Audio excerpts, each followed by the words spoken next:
Diligence paves the way to wealth, but hurry only rushes you to poverty. My name is Drew Cameron. For years, I was lost in life searching for answers, with only one goal: create a strong legacy. To do this, I must become someone else. I must become something else.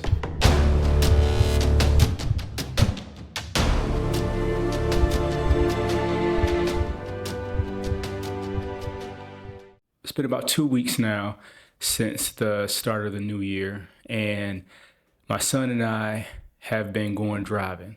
That was the goal for this upcoming school year, to make sure he's able to drive senior year. Every day since coming back from Christmas break, we go on our daily drive, get some practice in, getting rid of his learner's permit and getting that driver's license.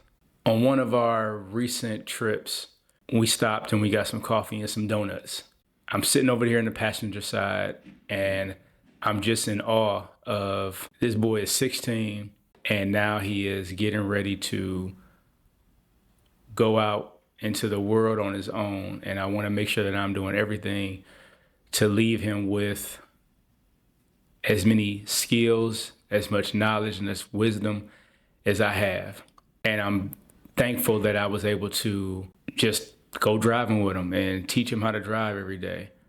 It's just, I just appreciate the small things. What's up, fellas? Time to unload, where I dive deeper into the ATD letter that goes out every Saturday to help you engineer tools to attack the day.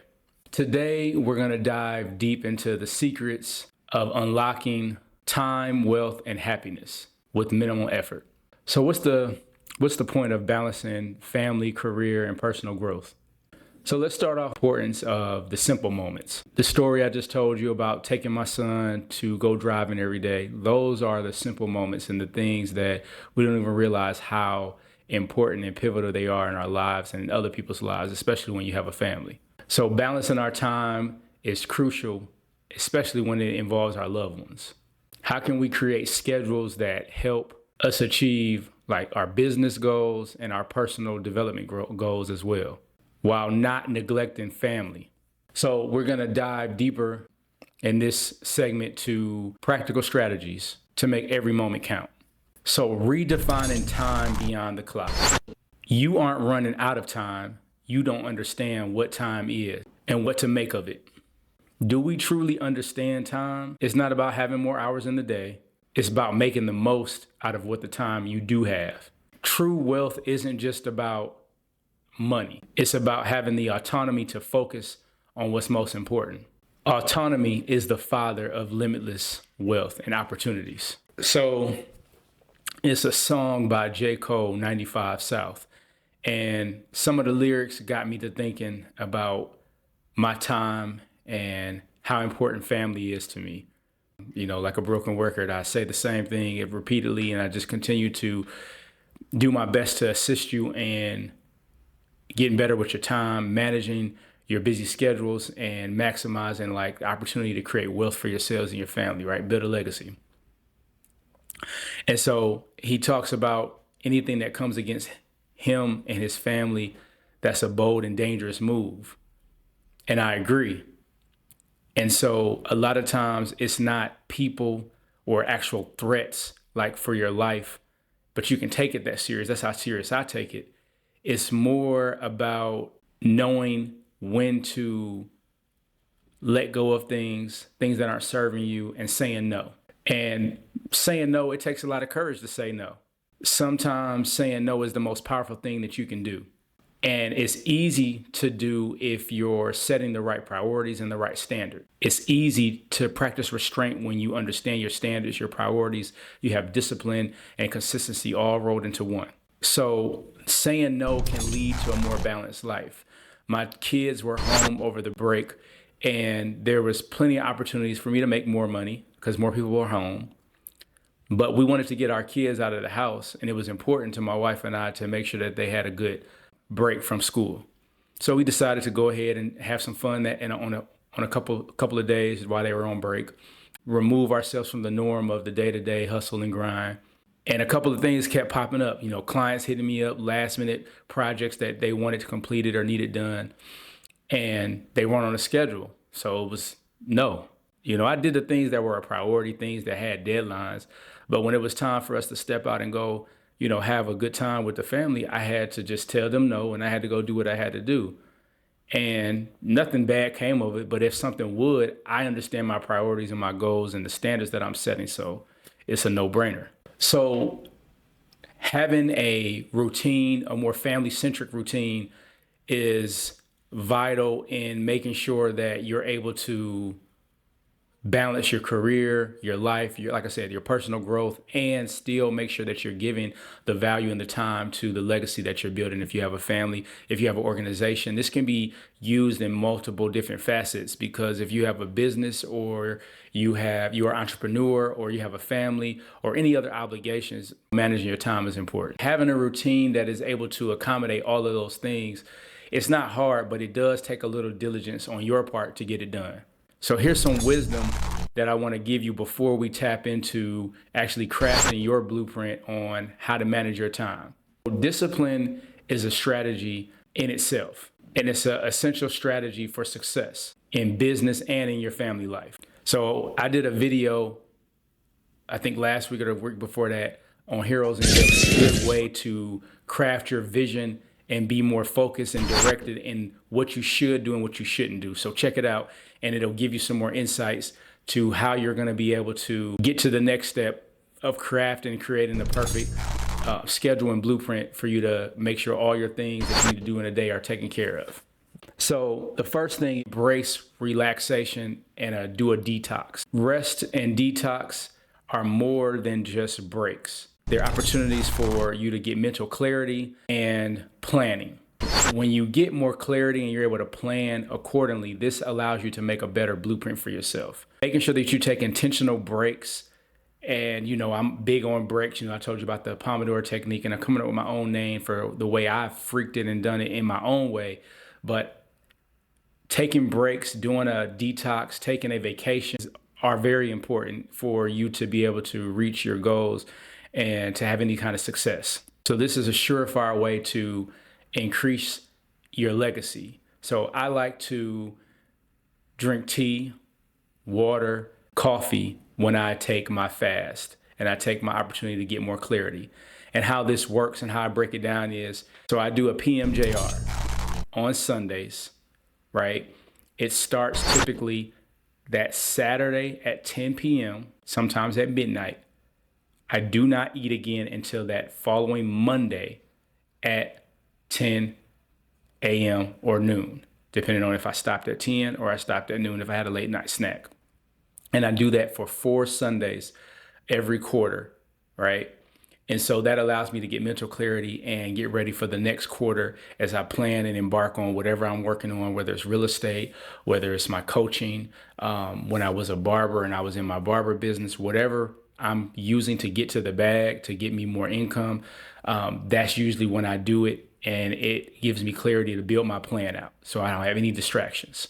So I discussed how I put together a daily routine for myself to maximize the time and to essentially stop time in itself. Stop it in its tracks, because I control every single aspect of my day. So here's my current routine, 7 days a week, and how I get everything accomplished. So typically from 6 a.m.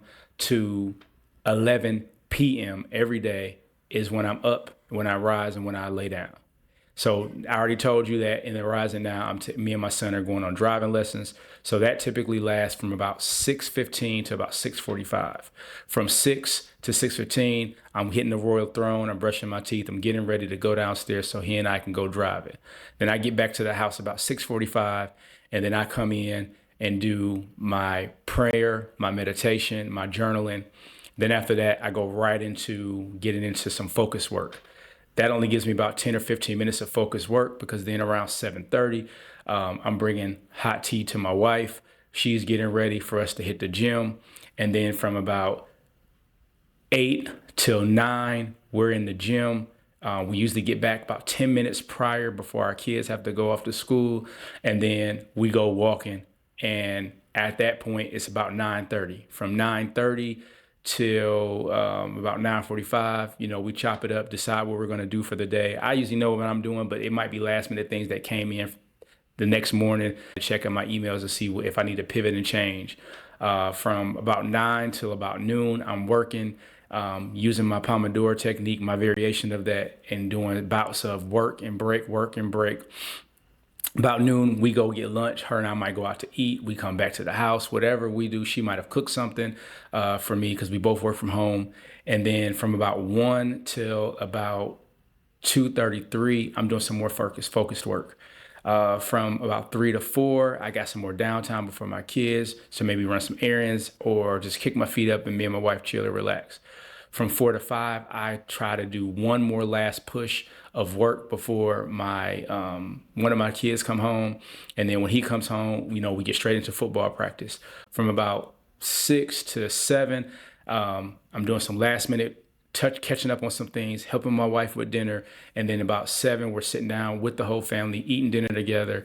Then they kind of clean the kitchen up. My wife and I, go to retreat to go take a shower, get ready for the night. Then I get some downtime to myself from 8 to 9. I either do some more focused work or I decide to play the game or something. Again, I haven't done that yet. I got a PS5. I haven't touched it in 3 years. Other than organizing, I've organized everything, but I haven't actually played anything. So I think I might have a problem there. But I love organization. I love things to be structured and in order. But from there, at that point, we then go into, about 9 to 10. We might get some more family time, or it might be her and I spending time together. It just kind of varies there. And then from 10 to 11, we pray with the kids. We settle down. We start getting ready to, call it a night. And then we're out for the night, and then we pray, and then it's the next day. So I ran through that pretty quick just because, if you subscribe to the newsletter and you subscribe to the channel, I go over this repeatedly, but someone had asked, so I wanted to go ahead and give you a breakdown of it again. All right, so let's go ahead and reflect on some of the things I went over. I got some questions for you, some homework for you. All right, redefining your time. How do you currently perceive time in your life? Are there areas where you can be more flexible or more disciplined, and how you manage it? The power of no. Thinking of a recent situation where you said yes when you wanted to say no. How did that impact your priorities, and what could you do next time? Your family routine. What does your ideal day routine look like? How does it balance your personal, family, and business responsibilities? Your vision. Reflect on your deep why for your business or your career. How does this align with your values and the life you want to build? Rest and detoxing. When was the last time you took a deliberate break for mental clarity and focus? How can you incorporate this practice? Continuous balance. What does attacking the day mean to you? And how can you apply it? And how can you apply this approach to find a balance in your life? So I encourage you to jot down the answers and share them with someone. So balancing the family and business is not going to be easy. But, I'm a big Wolverine fan, and he has a quote, and he says, "I'm the best at what I do, and what I do ain't nice." So as a leader, heavy is the crown that you wear. And if anybody and everybody could do it, they would do it, but everybody can't do it. So when you step up and you create a family, you start a business, you build a legacy, be ready to put them big boy pants on. Be ready to step up and do what it takes, because it's not easy. A leader is reserved in his heart and his mind. And that's the only way to be elite. For each step that you take, every decision that you make is a part of the journey. So embrace the journey and do what you can. If you enjoyed this, like, share, subscribe, and let me know what you think. Attack the day.